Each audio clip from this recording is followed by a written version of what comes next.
এই যে দেখেন কি করছে, এমন তো একটা ছেলে সন্তান পরে বা আমাদের বাচ্চা কাচ্চা পরে, এই যে দেখেন কিভাবে রাস্তা নিচে দিয়ে ভেঙে যাইতেছে, মরে যাবি। তো এখন মরে গেলে এটা দায় ব্যাডটা কেনা নিব। ড্রেনের রাস্তা করার জন্য এই রাস্তাটাকে কেটে প্রায় ৬-৭ মাস ধরে ফালায় রাখার কারণে এখন এই বৃষ্টির কারণে এই রাস্তাগুলা ভাঙে গেছে।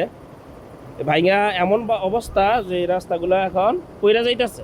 আর এই অবস্থার মধ্যে সমাজের একজন সুনাগরিক যে নাকি সমাজের লোকের ভালোর জন্য এবং নিজের চলাফেরার জন্য যে দিক দিয়ে ভাঙছে, নিজের উদ্যোগে চেষ্টা কইরা এখন করতেছে। বালিয়াপাড়া গ্রাম ৩ নং ওয়ার্ড রফিকুল ইসলাম মোটামুটি ভাবে জনগণের থেকে কিছু টাকা পয়সা নিছে, প্রায় ওই ২.৫ লাখ টাকার মতো উঠছে। আর ড্রেনের পাইপ ডাঙ্গ নামাইবো, নামানোর পরে প্রায় ওই আজকে প্রায় ৭ থেকে ৮ মাস এখন এই পাইপের বসানোর কথা লইয়া মানুষের টাকা পয়সা নিছে নিয়া এখনো পর্যন্ত কোনো এটার উদ্যোগ নিতে পারে নাই। টাকা পয়সা কি করছে এটা হাত দেখাই বলতে পারবো রফিকুল ইসলাম। এখন এই জনগণের ভোগান্তি এই রফিকুল ইসলাম করতেছে। এখন আমরা গাড়ি ঘুরে নিতে পারি না, একটা মানুষ হাইটে যাইতে পারে না।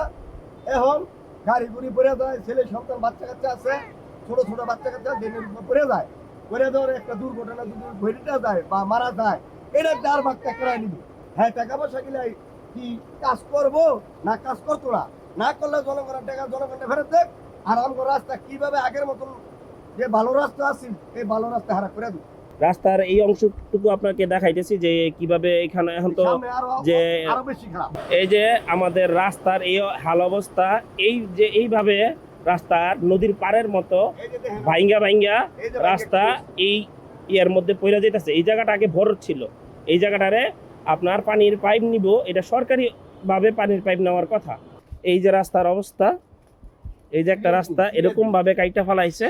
এই যে দেখেন কি করছে, এমন তো একটা ছেলে সন্তান পরে বা আমাদের বাচ্চা কাচ্চা পরে, এই যে দেখেন কিভাবে রাস্তা নিচে দিয়ে ভেঙে যাইতেছে, মরে যাবি। তো এখন মরে গেলে এটা দায় ব্যাডটা কেনা নিব। এখন আমরা কোনো দিকে খাই পাইতেছি না, আমরা সাধারণ জনগণ। এই জনগণে হ্যাঁ করার কোনো উদ্যোগ নিতে পারতেছে না। দিন কাটছে, দিনের টাকা পয়সাও কিছু দিছি, মোটামুটি ভাবে বেশ কিছু টাকা পয়সা দিচ্ছে, টাকা পয়সা নিয়ে হ্যাঁ কোনো কাজ করতেছে না। এই যে এরকম ভাবে যদি রাস্তার পার ভাঙে পইরা যাইতে থাকে, এই যে অবস্থা।